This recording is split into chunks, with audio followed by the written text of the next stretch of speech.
guys, it's Dasha. Welcome back to my channel, and welcome to today's video, which is going to be the Winter Essentials book tag. So I think back in March of this year, Robin had tagged me and I just never got around to doing it because winter was starting to be over and all that, but I thought I would take the time to do it because I love the questions. I will link the original creator's video down below. I think the original creator is Taylor OG, or Taylor Reads OG, so that will be linked as well as the questions. But yeah, let's get right into this. This just looks like so much fun. So the first question is crackling fire. Who is your favorite cold character that really warmed up towards the end? I'm interpreting this as a character that like you warmed up to, because this one, okay, he doesn't really warm up that much, but he kind of warms up. I'm gonna pick Burrick from the Farseer trilogy for this. He is kind of Fitz's, almost like a father figure in his life. He's just the stable master. Technically, he's very surly and kind of miserable, doesn't really want to deal with anyone other than the animals. But when Fitz gets dropped off at the castle because he is a bastard and his mother decides to just let the royal family have him, deal with him, he gets just dropped off at the castle and the family has to figure out where to put him. So Burrick kind of oversees him and lets him learn the ways of taking care of animals and medicine and a few other essential things when he's younger. And while Burrick is a super miserable person, like very cold, he has a soft spot for Fitz, and he doesn't ever really show it on page. He still seems very cold, but everything he does, you know he does because he cares, and it's just the purest thing ever. He can be really demanding towards Fitz, he can be super unpleasant, but at the end of the day, you know that he has this like fatherly affection for him, and it's just, oh my god, it's so beautiful to watch. It's so well written. Yeah, he has a bit of a warm side. He doesn't really warm up, but he has a warm side, and to me it's just the most heartwarming thing to watch or read, I guess. The next question is Snowflakes. What is a book full of unique characters? And this one was pretty easy for me to pick. Black Sun by Rebecca Roanhorse has the coolest cast of characters I have ever read. Everyone in this, including side characters, was memorable, and I'm really sad that we didn't get more of them. So I've talked about this one recently. It's one of my favorite reads of the year for sure. This is an adult fantasy book rooted in some South American culture and folklore. I'm not sure which one specifically. I know there's many, but it is basically drawing inspiration from a few of them as far as I know, and it's a very grand tale of someone that gets turned into a god, and you're also following a captain of a ship and some people from a religious order, so there's a lot going on, and every single character in this was so different and fleshed out and so unique. I absolutely loved it. Even at the beginning, there was this noble that sent one of our main characters onto her quest, who gave her the money in the ship to send her off for her plot through the book.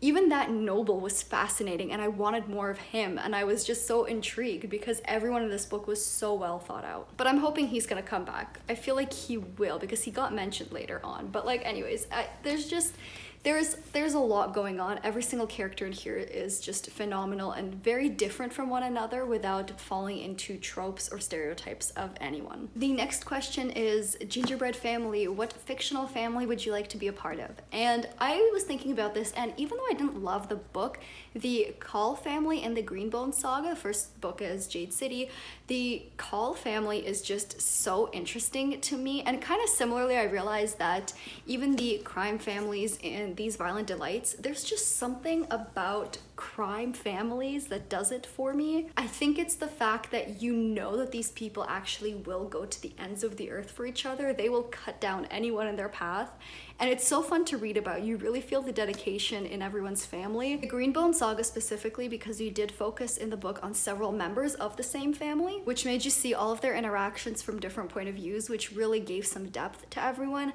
But even, like I said, in These Violent Delights, there's a lot of these crime families that are so much fun to read from. And I wish I could be part of it. I know I couldn't last in these worlds, but goddamn, they're fun. Question number 4 is Blizzard. What is a book that had you confused the whole time? And the one that immediately came to mind is part of a secret vlog project, so I can't mention it. Oh, I'm thinking of Ending Things, which is funny because it happens during a blizzard, I'm pretty sure. But this is like a thriller mystery novella. It's super short. It's extremely trippy. A girlfriend and boyfriend are heading in the car to see the boyfriend's family for dinner, and shit's just escalating. It's really weird. It's not like an action-packed thriller by any means, but it's just It's very cerebral. It's just the weirdest thing I've ever read. I still don't know what happened. I still couldn't tell you what it all meant. I was confused the whole time. I thought I knew where it was going, and it turns out I didn't, but you know, I read it. It is what it is. So question number 5 is gift giving. What was the last book that was gifted to you? If I'm not mistaken, unless I'm counting books that I gifted to myself, my last gift was from Robin. She gave me The Road to Jonestown and Black Sun. She knows my taste so well. I'm really excited to read this one. I still need to. But Black Sun, that was a good pick. All right, question number 6 is Snowball. What is the biggest book you have ever read? I initially thought it was one of the A Song of Ice and Fire books, and I was close, but it actually turns out it's my edition of Gone with the Wind. My copy of Gone with the Wind ends up being 1,024 pages long. Which is a little bit longer than what I thought it would be. A Dance with Dragons, which is 1,016 pages long. If I ever finish counting Monte Cristo, that might be the longest book I've ever read, but so far it's Gone with the Wind. I actually really love this book. I read it only once because it was a struggle to get through, but when I finished it, I really loved it. Never watched the movie though, I probably should. The next question is wrapping paper. What is your most beat up book? I think I've shown this one off on my channel before. I have this old Russian book that I had as a kid. It is being held together by tape. It's not doing so good. It's very, very flimsy. But I read this every weekend as a kid. I think I made my grandfather like lay in bed with me and read this to me because I loved it so much. It's very much just like a childhood story of like a couple of best friends or brothers or something. And there's like a few short stories in there, but yeah, this one has been in my life since I was born or very close to it. And I think my mom had it before me because this book is from the 70s. So I'd say, considering, you know, how much love I've given it, doesn't look too bad, but it looks pretty rough. The next question is Christmas lights. What is a book that you own that has a ton of different colors on the cover? And I realized that a lot of my books are boring. Like they have maybe a color scheme, but not like a ton of different colors. But I did remember that I have these beautiful, beautiful covers from the Tencert series by Neon Yang. Black Tides of Heaven not as much, but Red Threads of Fortune has a beautiful, very colorful cover. I'm absolutely obsessed, and I think these covers actually do a great job of conveying the kind of whimsical fairy tale-esque tones of the story as well. So they did a really good job on these, and they are probably the most colorful covers I own, which is kind of weird because they're not as bad. Like when I think of colorful, I think of like The Mothers or Vanishing Half by Britt Bennett. She has really colorful covers, but yeah, when I looked through all my covers, this was like the only thing that came up. By the way, my agenda is not over. If you haven't read these yet and you're a fantasy fan, please do. They're short and beautiful and unique and unlike anything I've ever read.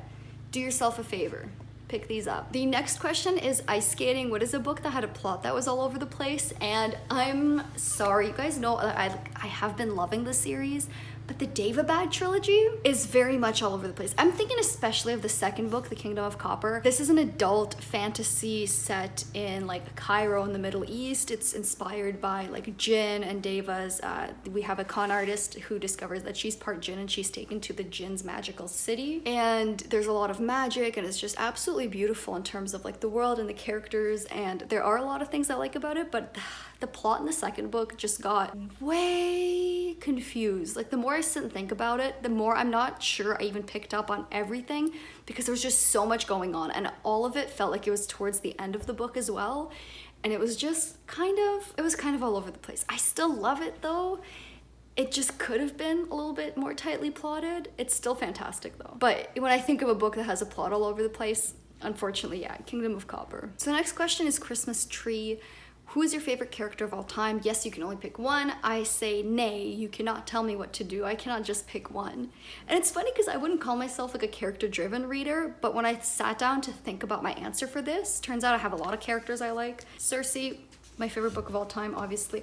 I could follow Locke and Jean through the ends of the earth. I'm even putting up with a sea-based book just because I love these two so much. They're thieves, con artists, and cheats, and yet they are very endearing and have the best bromance ever. I mentioned the characters earlier, but everyone in Black Sun is also just absolutely incredible. Egwene from The Wheel of Time is growing on me. She's slowly becoming a favorite character. She is one of my favorite people I've ever read about. She's amazing. I can't just pick one. Like, there's a lot of people I really love. There's a lot of comfort characters. Oh, I just remembered I have this here for another question, but like everyone in Game of Thrones, incredibly well written. Some of my favorite characters ever are in here. Tyrion, Jon Snow, Tormund Giantsbane. All right, the next question is the star. What is a book you look forward to rereading every single year? Now, I don't think I reread it every year, but I reread it often enough. The Inkheart series, I've talked about this a lot. I know this is like a childhood favorite series, and it must be a lot of nostalgia making me love it so much, but I do think it's genuinely fantastic. It's kind of that weird like middle grade YA category, and it's a fantasy, and it's incredible. It got me huge into fantasy when I was younger. I've read it at least every couple of years since 6th grade. Like, I've read it a lot. It's so good. I'm really due for a reread. But I'm also thinking that I'm gonna be adding these two to my yearly reread list because they are two of my favorite books of all time. Picture of Dorian Gray and Circe. Circe is my favorite book. This is my favorite classic, hands down. And they're both just, I feel like I'm gonna get more out of them every time I go through them. So they're gonna be added to my yearly reread list, methinks, because I'm dying for a reread. The last question is snowball fight, tag 5 people. I don't know who has or hasn't done this, so I'm just gonna tag you if you're watching and you wanna do this, go nuts. Because I know some of my booktube friends have done this, but I can't remember who, so if you want to do this, go nuts. It's a ton of fun. I really like the questions in this. I'm curious, what is a book that you would reread every single year? I love knowing what people's comfort books are, like not just their favorite books, but what books bring you that kind of joy every time you reread them. So I'm curious to see what your answers are. My social media is linked down below. You guys can always come talk to me there. Other than that, thank you so much for watching, and I'll see you next time. Bye!